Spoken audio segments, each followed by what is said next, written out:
आइसा institute में आपका स्वागत है। आइए बच्चों, आज मैं आपको प्राचीन भारतीय अवधारणा के बारे में बताऊंगा, जो उसमें कुछ विद्वानों ने अपने क्या मत रखे हैं। बच्चों मैं आपको बताने जा रहा हूं। बच्चों सबसे पहले है मनु, बृहस्पति, कौटिल्य। ये सब जो थे ये विद्वान थे जो प्राचीन भारतीय आचार्य माने जाते थे। बच्चों ये आचार्य माने जाते थे, प्राचीन भारतीय आचार्य माने जाते थे।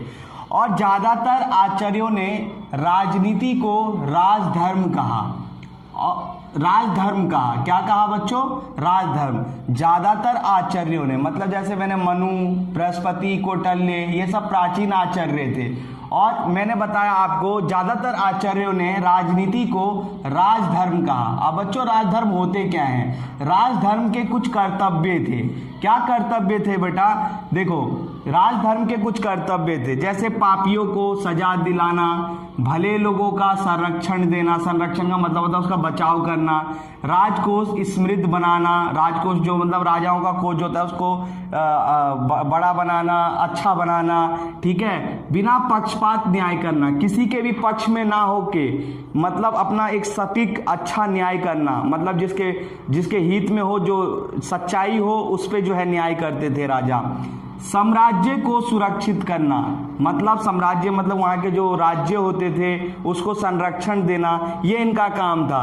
तो कहीं ना कहीं बच्चों मैं आपको बताऊं, राजा जो होते थे वो कुछ कानून में बंधे होते थे। वो अपने अनुसार जो है कुछ राजनीति के अंदर बंधे होते थे, बिना मतलब कुछ नियम कानून के ऊपर नहीं जा सकते थे, ऐसा बताया गया है। उसी को बोलते हैं राजधर्म। मतलब कुछ कर्तव्य होते थे उनके और उससे ऊपर वो नहीं जा सकते थे। कहीं ना कहीं वो भी राजनीति में फंसे पड़े थे, मतलब उनको भी जो है राजनीति के अंदर जो है क्या करना होता था, उसी के अंतर्गत ही जो है निर्णय लेना होता था। अगर मान के चलो अगर अपने कर्तव्य का पालन नहीं करते तो हो सकता था जो मतलब भाई तब तो राजा क्या हो जाता, एक तानाशाही हो जाता, और तानाशाही होने से जो है वहाँ के राज्य खराब हो जाते। समझ में आ रहा है बच्चों? तो ध्यान रखना कि इनके कर्तव्य होते थे। तो राजधर्म शब्द इस बात की ओर संकेत करता है कि राजा और शासक भी इस धर्म में बंधे होते थे, मतलब अपने धर्म से ऊपर कोई काम नहीं करते थे। जो न्याय संगत होता था, न्याय संगत मतलब पक्षपात, किसी के भी पक्ष में ना होकर बिल्कुल अपने नियम कानून के अनुसार न्याय करते थे। सही में समझ में आया बच्चों?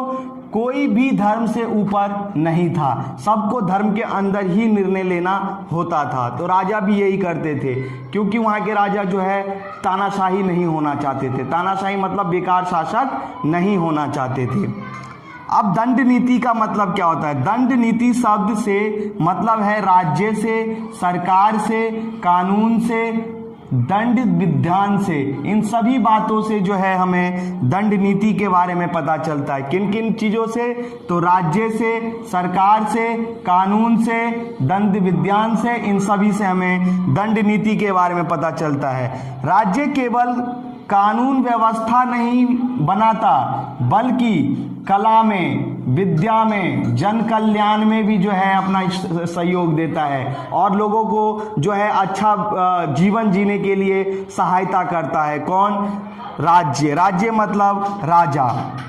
राज्य मतलब राजा जो है वो सिर्फ कानून व्यवस्था नहीं बनाता, बल्कि वो कला में भी मदद करता है, विद्या में भी मदद करता है, जन कल्याण में भी, मतलब जनता के भलाई के लिए काम भी करता है, ताकि जनता को आगे चल के कोई कठिनाई ना हो। सही है बच्चों?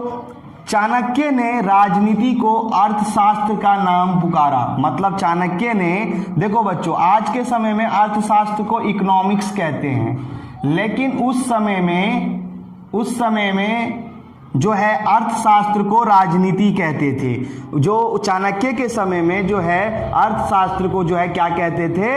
अर्थशास्त्र को राजनीति कहते थे, लेकिन आज के समय में हम इकोनॉमिक्स कहते हैं। बच्चों समझ के जाना, राजनीति वह विद्या है जो भूमि की प्राप्ति, रक्षा, उन्नति से संबंधित रखती है।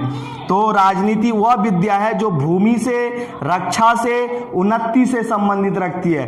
देखो बच्चों मैं आपको बता दूं, राजनीति के बारे में एक सटीक जो है विचार किसी ने नहीं दिया, क्योंकि सबने अपने अलग अलग विचार रखे।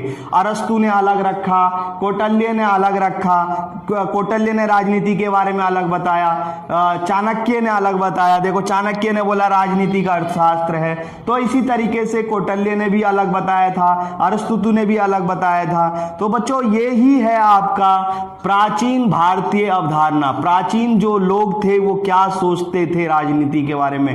तो जो राजा होते थे वो कुछ बंधन में ही अपना जो है कर्तव्य करते थे, अपने बंधन से ऊपर जो है कोई कर्तव्य नहीं करते थे, उससे हटके कोई कार्य नहीं करते थे, जनता के भले के लिए कार्य करते थे। बच्चों मैं आपको एक बार और रिपीट कर दूं कि देखो कुछ मनुस्मृति, बृहस्पति, कौटिल्य ये सब प्राचीन आचार्य थे, ठीक है, प्राचीन आचार्य थे। और कुछ आचार्यों ने जो है राजनीति को राजधर्म कहा और दंडित, ठीक है। तो राजनीति राजधर्म कहा, राजधर्म का मतलब क्या है, राजा के कुछ कर्तव्य होते थे। कर्तव्य है पापी को सजा देना, भले लोगों को संरक्षण देना, राजकोष समृद्ध बनाना, बिना पक्षपात न्याय करना, ये सब वो बंधन में करते थे। जितना नियम कानून बनाया गया था उतने नियम कानून के अंतर्गत ही वो कार्य करते थे, उससे हटके जो है उससे ऊपर नहीं करते थे। वो अगर सोचते थे अगर ऐसा करेंगे तो सरकार तानाशाह हो जाएगी, और तानाशाह हो जाएगी तो हमारी जनता को जो है बहुत नुकसान होगा, इसीलिए जो है वो ऐसा कार्य नहीं करते थे, ठीक है बच्चों। फिर दंडित शब्द का मतलब बताया था राज्य, सरकार, कानून, दंड विधान, इन बातों से। और राज्य केवल कानून व्यवस्था नहीं बनाता था बल्कि कला में, विद्या में, जल कल्याण में भी मदद करता था ताकि लोगों का जीवन अच्छा हो जाए। और मैंने बताया चाणक्य ने राजनीति को अर्थशास्त्र का नाम दिया बच्चों, ठीक है। उसके बाद राजनीति वह विद्या है जो भूमि प्राप्ति, रक्षा, उन्नति के लिए जो है बहुत जरूरी है। तो बच्चों आई होप आपको बहुत अच्छे से समझ में आया होगा है। और मैं इस वीडियो को यहीं पे समाप्त करता हूं। आप ज्यादा से ज्यादा शेयर करिए, लाइक करिए, सब्सक्राइब करिए, जिससे मेरा मनोबल बढ़े और मैं ज्यादा से ज्यादा वीडियो आपके पास लाता रहूं। धन्यवाद।